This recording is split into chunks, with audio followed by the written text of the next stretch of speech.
Now at 6, a plea in the case of an abduction in Joplin and murder in Oklahoma. Plus, fifth graders in Joplin receive free health assessments from second-year medical students at KCU.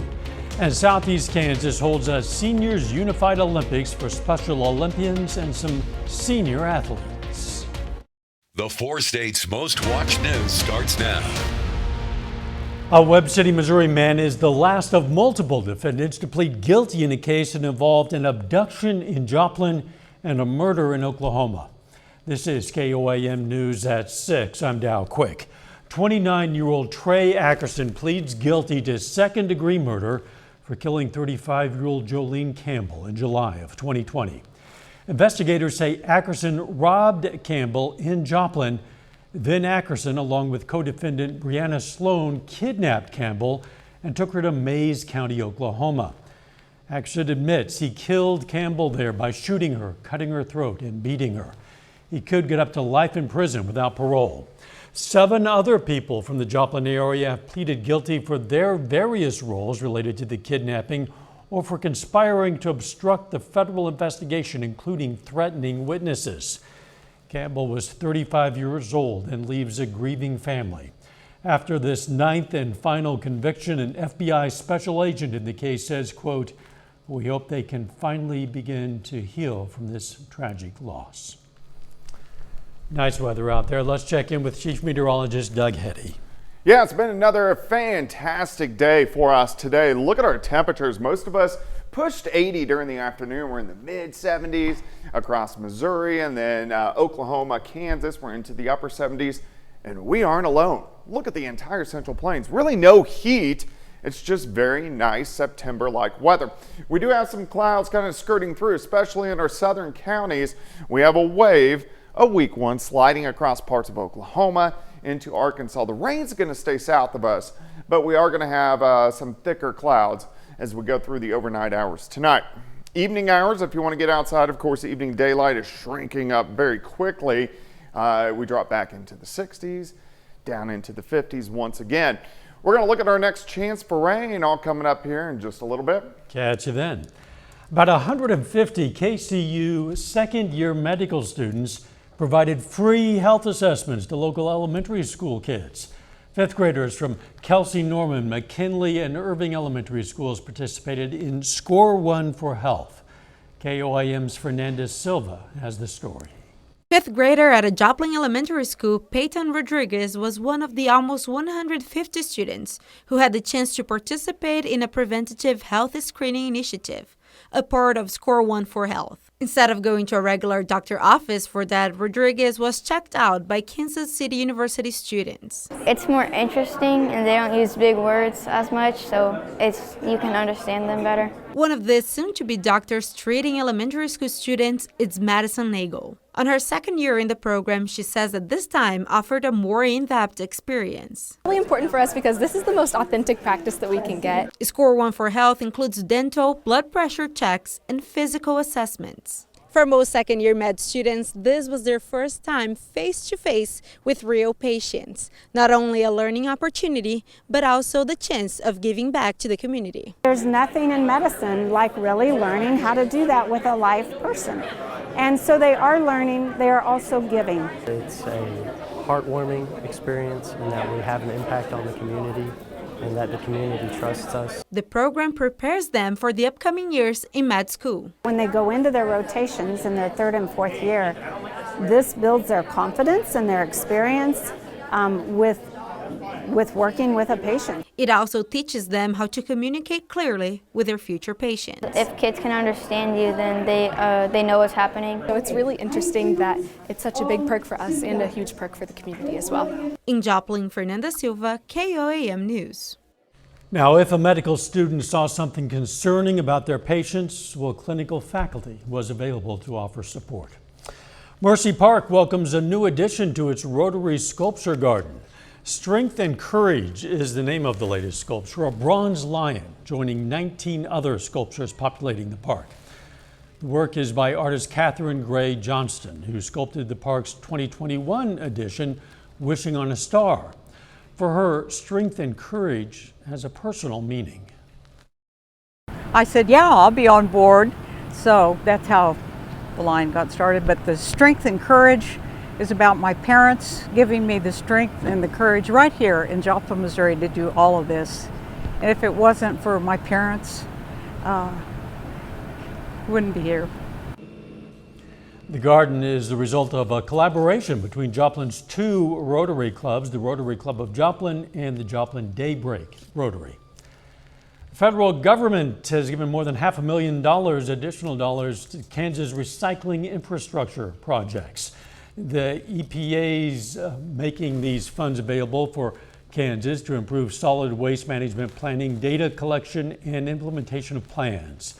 It's courtesy of the bipartisan infrastructure law. The investment, totaling $105 million nationwide, is part of the EPA's largest recycling investment in 30 years.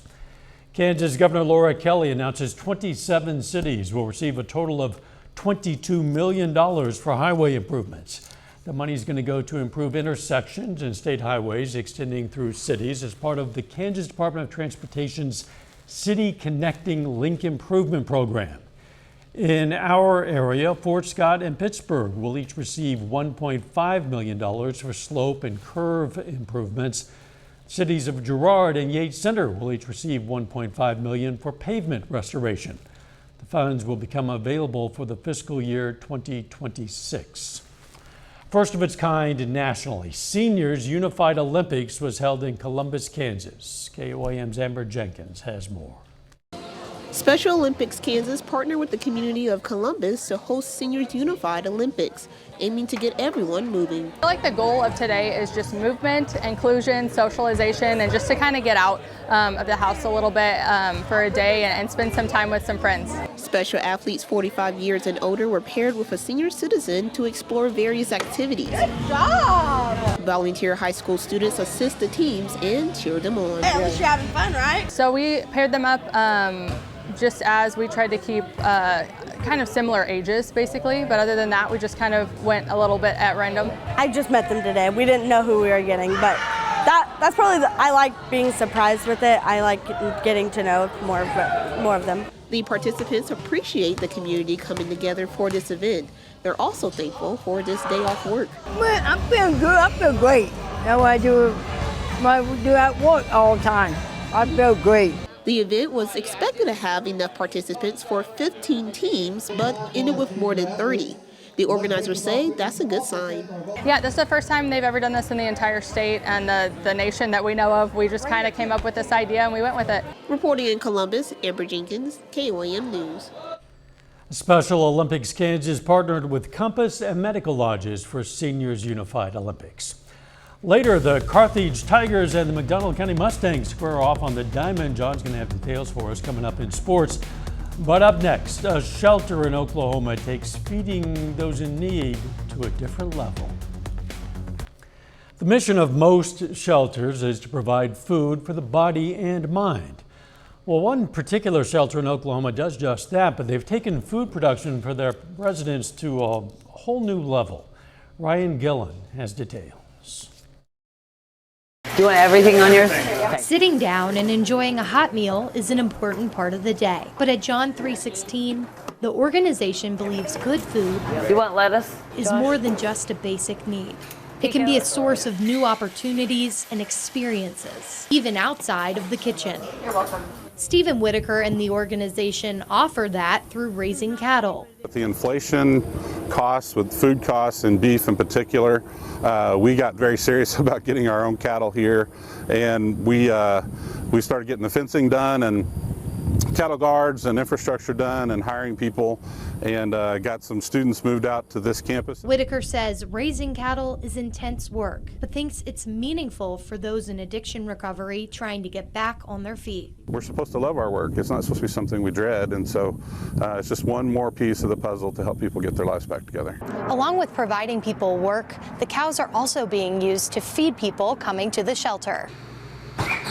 Only 2 cows have been taken to the butcher shop so far, but Whitaker says it's great that the kitchen can make all sorts of things with the ground beef, chuck roast, and beef brisket provided. It gives people a dignifying meal. They leave the table not only full, but satisfied with the work they did to get it on the plate.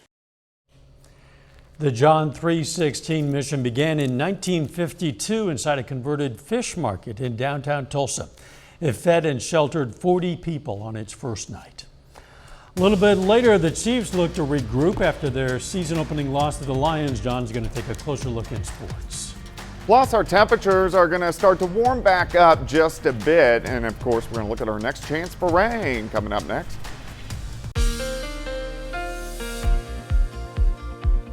Well, of course, it turned out to be another nice day. 2 nice days in a row. Temperature is fantastic, but it is September. Allergies are still up there, and we're kind of in that moderate to high range on a scale of 1 to 12. Today it was a 9, very similar. Tomorrow, 8.8, and of course, it's the ragweed, which is the main allergy that you have been dealing with over the past few weeks. Let's go outside. Nice shot. This is Indigo Sky Casino and Resort. You can see those mid and upper level clouds across the region, but it's turned out to be a very nice evening. Temperatures are great. We're in the low to mid 70s in Missouri, Arkansas, mid to upper 70s once you get out across Oklahoma and also southeastern Kansas. 7th and range line, 75. Feels like 75. Visibility is great. Light easterly wind at about 5 to 10 miles per hour. So throughout the evening hours, remember, daylight hours really shrinking up now. We drop through the 60s. We are going to have a lot of clouds, but most of you are going to stay dry. There could be a sprinkle or two in our far southern counties, but you can see the clouds kind of skirting through. We have this weak wave back across panhandles of Oklahoma and Texas, but any rain's mainly going to shift to our south, but we are going to get some clouds from it, so clouds are going to be thicker tonight and then back to sunshine tomorrow. Let's go to the Atlantic. Here's Lee. He's been a strong hurricane for several days, and Lee could make a U.S. landfall tracking up toward Boston, also Bangor, Maine, so we're going to be watching that as we go through the next few days. Our next wave, look at the ripple, upper level flow. This wave will start to affect us as we go into the weekend. Now out ahead of it, lower 80s return. Friday night, high school football looking great. A few showers, and I mean a few, on Saturday, and then Sunday is shaping up pretty good. Let's work through the next 48 hours. You can see the clouds tonight, thicker in our southern counties. Mid 50s to start. We warm through the 50s, 60s, mid 70s by noon. Once we get into the afternoon, partly sunny skies, near 80. 82 Nevada, 82 Miami, 79 Bentonville, Chanute, up to about 79 degrees. Tomorrow night, pretty much clear skies, drop back, mid 50s once again. Then as we go into Friday, partly to mostly sunny skies, high temperatures, kind of in that 80 to 81 degree range. And then clouds will start to thicken Friday night into Saturday morning as that next little wave starts to head toward us. Day planner for you Thursday, 59 at 7, 75 by noon, 79 by 4. High temp right around 80. Let's jump to Friday night. High school football just 2 days away. Great weather, kickoff 77, 71 by the fourth quarter. So another week that we get fantastic weather as we head into Friday evening. 80 tomorrow, 82 Friday, 81 Saturday. A few pop-up showers Saturday, not very widespread, just kind of a nuisance, but we need some rain. 84 on Sunday, 88 Monday, so we climbed the scale a little bit. Better chances for rain next week and more widespread than the pop-up showers on Saturday. Yeah, widespread rain sounds good. Highs in the 80s, loving it. Not too shabby. Thanks, Doug. Still ahead, Carthage softball hosts McDonald County and tries to get its second win in as many days. And Chiefs wide receiver Kadarius Toney addresses the media for the first time since dropping 4 passes in week 1. John Dales has those stories and more up next.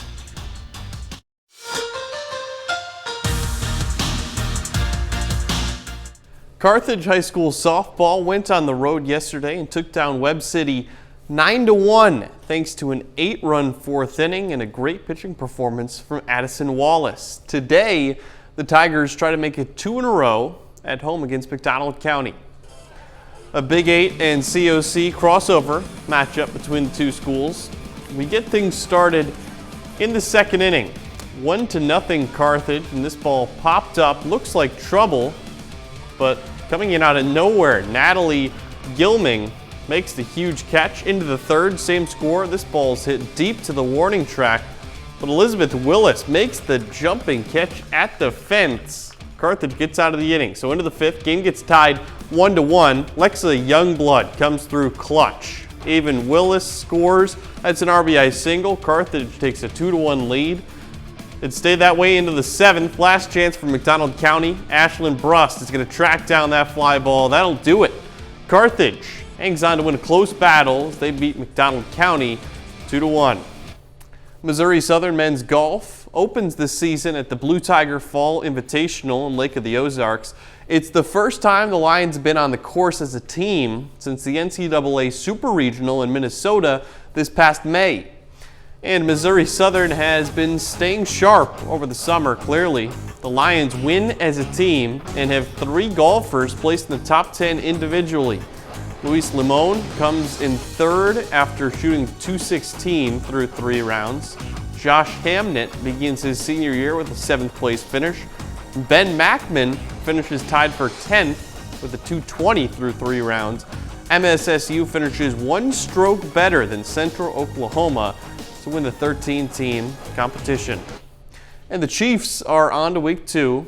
One of the players who's most eager to put that loss to the Lions in the rearview mirror is wide receiver Kadarius Toney. In reality, shit, how I look at it, how I told Coach, how I told Pat, all the guys, that's on me. You know what I'm saying? Like, at the end of the day, y'all count on me and rely on me to make certain plays, and I got to be there to do that. It ain't really no excuse, you know what I'm saying? Nothing you could blame it on, none of that. I'm a man. I can stand on 10 about it. Spend 30 minutes, hour after practice, catching jug, catching from the quarterback, whatever I got to do. I just got to make sure I show up when it's time. In pro baseball, Cardinals try to get a series victory tonight in Baltimore. That game just in the second inning. St. Louis has won each of their 2 most recent series, both of them on the road against the Braves and Reds. Royals also finish up a road series tonight. They play AL Central rival Chicago. Earlier this week, Kansas City hit a milestone no team ever wants to achieve. That is, they lost their 100th game of the season. Right-handed relief pitcher Steven Cruz expected to make his first start for the Royals in this one. Back to the Chiefs, Kadarius Toney, I think, saying what everybody wants him to say is, I have no excuse for the drops in week 1. We're just looking to move forward to week 2. Let's hope they can do that. This was one bad game, and that the rest of the year he looks a lot better. Hope so. Can't look much worse. We'll be right back. Here's a look at what's coming up on KOAM News at 9 on Fox 14. Missouri Southern gets a new designation from the State Board of Higher Education. Plus, why companies across the country are pushing for their workers to return to the office. And concerns are rising as more cases of a flesh-eating bacteria are reported. Those stories, a lot more, of course. It's all coming up tonight on KOAM News at 9 on Fox 14. In the meantime, beautiful evening to get outside. Yeah, the evening daylight hours keep shrinking up on us. But yes, it's going to be very nice. We're dropping back through the 60s into the 50s. 80 tomorrow, 82 on Friday. John's going to be happy. High school football weather looks great. There we go. And a few showers on Saturday. A lot of fans are happy too. Final sports notes. Another note from Chiefs practice today. Travis Kelce and Chris Jones, the 2 big guys missing in week 1. Both of them did participate in practice today. Limited practice, yes, but it's a start. Thanks for joining us. We're going to leave you with more from the Score One for Health event. We'll see you right back here at 10. Let's make it a great evening.